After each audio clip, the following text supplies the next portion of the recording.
Hora Fiel se liga agora no Rodrigo Vessone projetando os próximos jogos do Corinthians, que no final de semana vai enfrentar o São Bernardo fora de casa em busca da classificação para a segunda fase do Paulista. E na semana que vem o Timão enfrenta o Atlético Paranaense naquele gramado sintético que é horrível, e o Vessone foi bem cirúrgico agora nessa colocação. Se liga só no que ele falou, deixa o seu like, se inscreve no canal para você não perder nada do Timão. Então, sem mais enrolações, bora pro vídeo. E o Coringão, hein, Vessa? 2-0, acabou a maldição, o Martínez já vai embora, tudo em paz. O Corinthians tava uma zica aí com o Red Bull, 2 vitórias nos últimos 11 jogos, mas ontem jogou bem. Hoje foi uma vitória segura, assim, de maneira geral, construiu ela do começo ao final. Não entendi muito bem o Mancini fazendo uma linha alta ali, seus zagueiros quase no meio de campo, estranhei bem ali, tentando fazer um jogo que nem é muito a cara dele, e no final o Corinthians jogou melhor. Vários jogadores tiveram um nível bem bacana, assim. Matheus Bidu vem jogando muito bem. Aliás, o mérito do Abel absurdo no derby, cortando o Bidu e linha de passe do Bidu o tempo inteiro. A zaga, o sistema defensivo, de maneira geral, muito bem. Quem entrou muito bem. O Alan estreou e entrou bem no segundo tempo. O Charles entrou e entrou bem. O Yuri, um pouquinho mais de capricho, até no cuidado ali do impedimento, nessa linha alta do Red Bull, teria feito gols. O Memphis e eles jogaram bem, buscando, abrindo espaços, e o Garro jogou bem. E aí tem um detalhe muito interessante. O Garro jogou bem, ele tinha jogado bem contra o Santos, tinha jogado bem contra o Bahia. Sabe o que é a coincidência dos 3 jogos? Os três com o time titular. Então, assim, quando ele vai mal no Capivariano, quando ele vai mal em Rio Claro, porque a companhia dele também não era a mesma, né? Então, me parece que o Corinthians anunciou ontem a lesão muscular do Bidon e um problema no tornozelo do André. Devem ficar parados aí entre 10 e 15 dias. Então, o Garro vai jogar agora nesse período, tal, com mais vezes, e com o time titular. Então, eu peço essa atenção de todos nós e do torcedor corintiano, porque o Garro, com os titulares, jogou melhor. Não parece coincidência, né, gente? Uma coisa é você estar lá com o Memphis e Yuri recebendo passe, trocando passe, outra coisa é estar com o Vitinho, com o Pedro Raul, é outra coisa. Então, a boa notícia, mais uma vez, foi o Garro jogando no nível um pouco maior. Alguém vai falar, mas contra o Palmeiras ele entrou mal. Sim, ele entrou mal. Ele não jogou como titular contra o Palmeiras, com os outros titulares. Então, acho que tem um pouco de diferença. Mas precisava ganhar, né? Precisava pontuar pela primeira vez. Agora tem 50% de aproveitamento, 3 pontos em 6 disputados. Vai jogar naquele pasto lamentável no meio de semana contra o Atlético Paranaense, né? Existem 3 tipos de gramado a partir de agora: o natural, o sintético e o sintético ruim e lamentável, que é o do Atlético Paranaense. Eu acho que o Garro não vai jogar naquele sintético por conta do joelho dele, o Bidon já tá fora, enfim, mas isso é papo para depois. Mas era uma vitória muito importante, fundamental, precisava ganhar. E agora ver o que acontece no final de semana. O Corinthians não pode perder em São Bernardo, porque se ele perder, a chance dele ficar fora é grande. Tem 6 times para 3 vagas. 6 times para tomarem 3 vagas dele. Se ele empatar 4 para tomar 3, aí é mais difícil. Os 4 tem que ganhar. Mas de 6, 3 só vencerem, você já corre um sério risco de ficar fora. Então o Corinthians tem que ao menos pontuar lá em São Bernardo no final de semana. Vessa, São Bernardo e vaga ou Atlético Paranaense? São Bernardo e vaga. Garante a vaguinha. E te digo mais, se no final de semana for um derby e tal, já vai se preparando, hein? É time reserva na Arena da Baixada, hein? Já vou avisando, ainda mais se for clássico no final de semana, dependendo do chaveamento. Cara, estamos em janeiro e o Corinthians já está na pegada como é que eu falo? Que é o trabalho de empreitada, não? Esse jogo aqui, aquele jogo ali. É engraçado, o Vessone é um enfático defensor da fuga aos pontos corridos, conforme Dorival e a instituição Corinthians Paulista. Qualquer coisa que surja na frente, fuja dos pontos corridos. O Dorival deve gostar desse discurso, né? Mas é verdade isso, Vessa. É uma questão que eu levanto para você. Mas não é? O Corinthians não gosta dos pontos corridos. Não é só você que não gosta. O Massa não tá me escutando, por isso que eu falei tudo isso. Depois, quando ele voltar a me escutar, eu paro de falar isso. Tá vendo? Fala, Massa. Perfeitamente, mas que sexta-feira de carnaval é melhor não, né? Estamos com você, Vessa. Tá vendo? O corintiano tem essa pegada, vocês não acham? É um pouco isso mesmo. Acho. Não, é isso mesmo. Cada clube é como é, né? Então, faz parte. Detalhe, agora, o clube que eu fato... tô falando é o maior campeão da era dos pontos corridos ao lado do Palmeiras com 4 títulos. Mas é assim que eu penso. O Alan fala que queremos ser campeões. Fala. Não, cara, é isso. É um diagnóstico que eu fiz já. Vocês têm. O Vessa é a expressão do documentário, do eterno, do campeonato pontos corridos é ruim. É um pouco meio que a alma do corintiano, né? Parece que é para isso que o corintiano vive, se alimenta dessas coisas, né? Então, eu só lamento, porque daria para fazer mais e muito mais, certo? O Corinthians tem previsão de gastar 47 milhões de reais por mês esse ano com folha de pagamento. Vamos combinar que não é pouco, certo? 47 milhões de reais e eu ainda multipliquei por 13, tá bom? Porque tem 13º, biriri, bororó. Só então, lembrando, o valor não é salário só, é todo o que o departamento de futebol. Logística, futebol, viagens, concentração, enfim. Futebol, a previsão é investir 47 milhões e meio de reais por mês no futebol, certo? E descobrir que o clube social do Corinthians custa 99 milhões. Rapaz. Exatamente. Por isso que está sempre prejuízo e o futebol dá sempre lucro, e aí o Corinthians tem que pagar muitas vezes o social. E só lembrando, gente, não é a peteca que custa a churrasqueira, é porque você ter esportes olímpicos de alto rendimento, o Corinthians está na NBB, o Corinthians disputa a Liga Nacional de Futsal. Você tem que ter time. O Corinthians enquadra, o Corinthians você tem que ter um time forte. Então, para não passar vergonha. Eu não estou falando que isso é certo ou errado, eu só estou dizendo, ao ter que disputar essas modalidades e esses campeonatos, que é a elite do futebol, do futsal ou elite do basquete, você tem que ter um time compatível com o tamanho da sua história, o tamanho da sua camisa. E aí você gasta. Então, quando o Massa fala isso, porque não as pessoas acham que é churrasqueira, não é. É ter a natação, é ter esses esportes olímpicos em alto rendimento com times fortes, com atletas de alto rendimento também, tá? Rodrigo, Rodrigo, pelo amor de Deus, cara, dá uma flanela para ele aí. Vem cá, você tem... Não, tô explicando, eu não tô falando que tá certo. Aí. Não, eu sei, mas peraí, você tem 1 milhão de formas de arrecadar grana para os esportes amadores, né, cara? Pelo amor de Deus, o Corinthians pagar por isso, brincadeira nesse momento. Lá não pode arrecadar porque aquele que tá essa olha para cima. Regularize, mas está sem para poder tentar a lei de incentivo e tal, que é uma aberração, né? Olha para cima, Vessa. Aqui, ó. É do Sidão que mandou pra gente, não é? É do Sidão. Grande Sidão da Lélia Bela. Ó, vamos fechar o Corinthians, vamos falar do São Paulo, mas só 2 perguntas para vocês. A primeira, estamos falando aqui, não, porque o Palmeiras tem um timaço, como é que joga desse jeito, como é que não sei o quê, e o Massa falou sobre a folha salarial do Corinthians. Tudo bem, então, o Corinthians pode escolher, não, eu quero jogar só esse, eu quero jogar aquele, pontos corridos eu não quero. Não deveria também ser mais cobrado para fazer mais do que faz? Ou tá bom o que tá fazendo? Vou pegar o neutro, o Arnaldo, para falar. Eu acho, levando em consideração que o técnico é o Dorival, acho que tem que ter a mesma cobrança pelo menos a mesma cobrança que o Dorival tinha no São Paulo, né? No Flamengo era óbvio que ele tinha que ser cobrado por um brasileiro melhor e por disputar o título, não largar o campeonato. Óbvio. Mas no São Paulo, você lembra como era?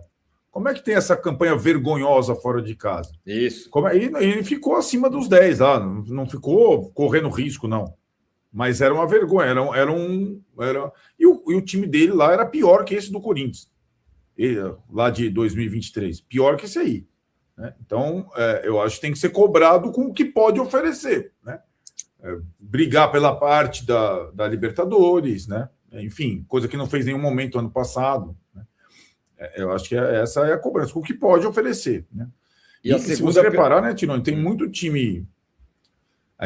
Vocês pegam no meu pé por causa do Cruzeiro, Mas tem muito time grande. Mancini, quando olha o Z4 lá na largada, só aquelas camisas, ele dá urticária. Não é o caso do Corinthians agora, ganhou o seu primeiro jogo, ainda tem um jogo atrasado.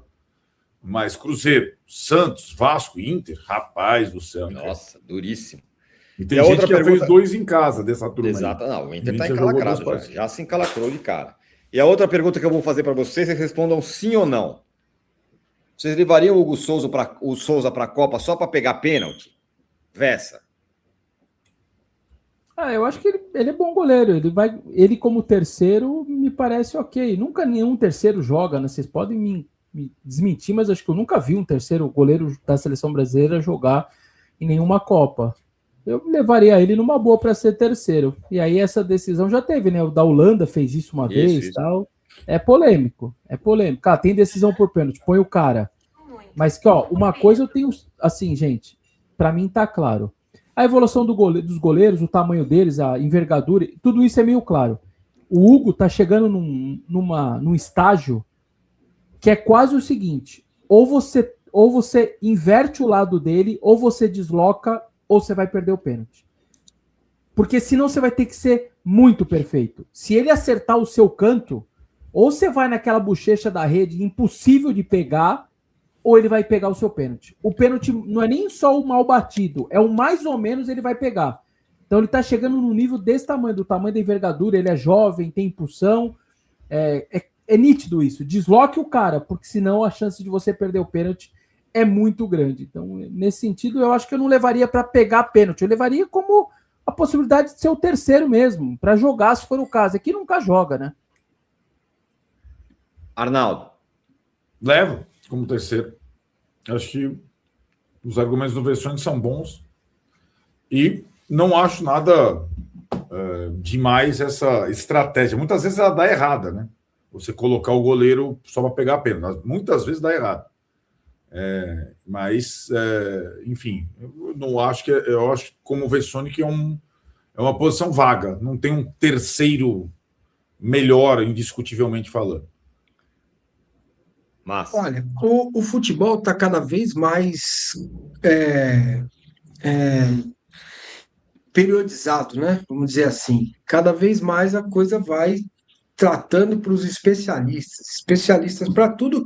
O próprio Valdir Joaquim de Moraes, que foi o precursor do treinamento de goleiro, é uma amostra de um avanço, né, de uma evolução. A compleição física dos goleiros também mudou. O Leão tinha 1,80 m e poucos, né? O Valdir Pérez não era um goleiro tão alto, né? Então, nós estamos vivendo uma nova era. E, olha, se você tem um goleiro que consegue entender aonde o batedor vai cobrar o pênalti, tem velocidade de reação e faz isso bem, eu não vejo nenhum problema de levar para os pênaltis, porque ele teve oportunidade na seleção e falhou.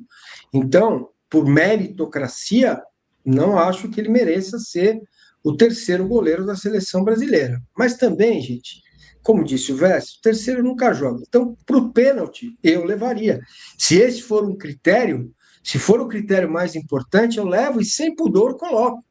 Sem pudor. Primeiro porque ele está ali fora e ele já estudou. Ele tem tudo fresquinho. Ele sabe quem bate, aonde bate, o cara que entrou, por que faz.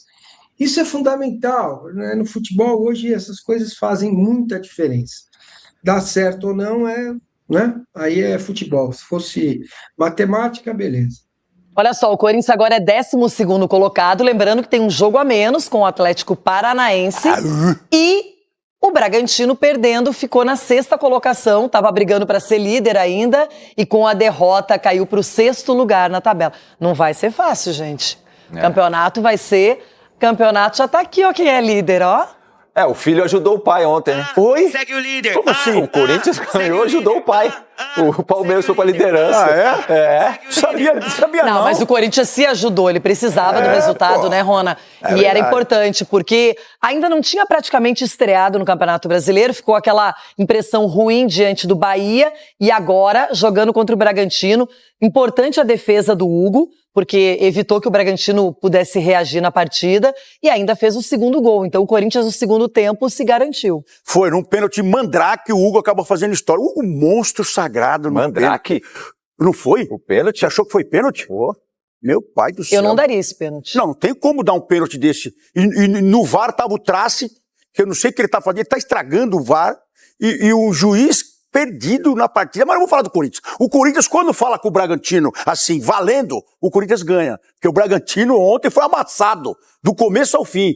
E uma coisa que eu gostei, ontem o Cleiton, que virou o Neuer, jogou adiantado, acabou tomando os 2 gols também, não teve jeito. Eu achei que ia jogar o Volpi, né, ontem, mas aí o Mancini optou em colocar o menino. Agora, eu queria falar desse ataque do Corinthians ontem, o que eu vi, a velocidade que tá é demais, Cicinho. O Yuri Alberto, menino, que você tá correndo, fisicamente, está arrebentando. E eu sempre falei bem de você aqui, a Renata é prova disso aqui no programa, que eu sempre falei bem de você. Ontem você apareceu pro jogo, você tocou. E o que jogou o zagueiro do Corinthians ontem? Nós sentimos até falta do Félix, depois eu vou falar sobre isso. O Gabriel Paulista? Esse menino, posicionamento, ele agride a bola, ele vai pra cima da bola. O Corinthians tem a dupla hoje perfeita para ocasião, como se diz, o Gabriel Paulista e também o Gustavo Henrique, que vem jogando bem. Seleção brasileira. A dupla GG? Seleção brasileira, dupla GG. O que jogou no posicionamento. E ontem o Dorival se preocupou também com o meio de campo, Cicinho. Não tô aqui, né, enchendo a bola de ninguém, mas o que o Dorival fez com esse time ontem, a gente começa a sonhar com títulos, sim. Mais um ano com títulos, porque já ganhamos um já. O Dorival. O Dorival é esse cara. E o que jogou o Corinthians? Amassou o Bragantino. Amassou o Bragantino ontem. Sonho meu. Tá bom, tô sonhando, mas eu gostei de ver, Negão. Ah, não, Negão. Não, Negrão tá de férias, é por isso. É seu Palminha. aliado te abandonou. Palminha, seu bandido. Sim, de verdade, o Bragantino é uma equipe que geralmente surpreende no começo de temporada e depois vai perdendo fôlego. E vem de jogadores, já vendeu o John, que era o cara, né, da equipe. E esse pênalti você teria marcado para você uma penalidade correta? Porque eu vejo ele a bola vem com muita força e eu vejo ele no movimento natural. Ele tá fazendo um movimento não de ampliação. Então, é isso aí, bebida. Movimento natural. Olhando o lance assim, eu também não daria pênalti, Renata, porque... Olha, vem uma bomba, ele tá virando para se proteger. Mas a mão tá longe do corpo. Tá longe como? Ele tá... Não, ele é na virada. Porque então, mas ele vira, ela... e a bola mas bate. Mas olha a mão dele onde é que tá. A questão é a linha de raciocínio do cara. O cara já tá fazendo um movimento, ele não tá até pra sair da bola. Exatamente, ele tem que se proteger. A gente sempre quando sobe pra não tomar uma bolada, você sobe aqui, ó. Hoje sempre... é pênalti. Então você vai tomar uma bolada na Hoje cara. É pênalti. Então você prefere quebrar o nariz do que dar um pênalti? Se você colocar a mão aqui é pênalti. Mas Agora, se tá assim, grudado é outro. eu não daria esse pênalti. E o Bragantino é esse time que nós vamos continuar acompanhando. Ele vai surpreender em um momento e daqui a pouco volta à normalidade. Igual o Ronaldo falou, aqui não tem mais chance de cair, não tem mais esse risco de descenso. O Bragantino parece que larga. É um time meio que frio. Né? Às vezes só uma coisinha, você em algum momento declarou que o Bragantino seria o campeão paulista desse ano. Não, mas aí é brasileiro. Com essa ideia já mudou. Não, eu sei, mas a gente tá falando de temporada também, né? Porque ele tá bem no Campeonato Paulista e bem no Brasileiro. O Ronaldo, não, porque o discurso do Ronaldo, eu acho que ele acreditava mesmo que era o Bayern de Munique, né? Então, e foi, assim, amassou. Calma. O Corinthians ontem amassou o que o Bragantino, diferente dos outros times, como o Bragantino já criou essa característica, né, essa mentalidade, os torcedores também têm o quê? De clube que revela jogador e já vende. Então parece que não cria esse laço. E o Bragantino é frio nesses momentos, né? Tem jogo que o bicho tá pegando e eles estão lá na passada dele, erra pênalti, tá tudo tranquilo. E enquanto pega um Corinthians... E que time é esse aí que você falou, Bayern de Munique? Hã? Que time é esse que você falou, Bayern de Munique? Eu vou passar a tarde lá vira no Bayern de Munique. O outro vira não sei quem, o outro vira o Harry Kane. Então, assim, mas o Bragantino é isso aí, vai fazer um jogo o Kimmich. E assim vai. E assim por aí vai. Gente, alguém tinha dúvida que o Mancini ia falar que o Hugo Souza não merece ser convocado para a Copa do Mundo? Alguém tinha dúvida disso?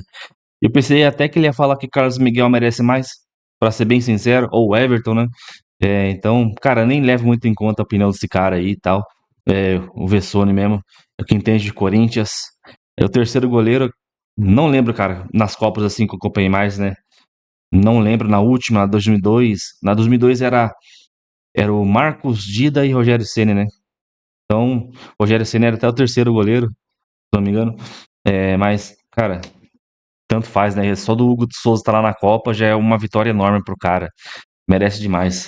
E com relação ao final de semana, Só a vitória interessa, mano, mas eu acho que o Dorival vem com o time misto. Mesmo com o time misto, a gente tem a obrigação de vencer.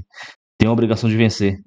E dependendo de como ficar a classificação, a tabela ali, a gente pode enfrentar o Palmeiras de novo, hein?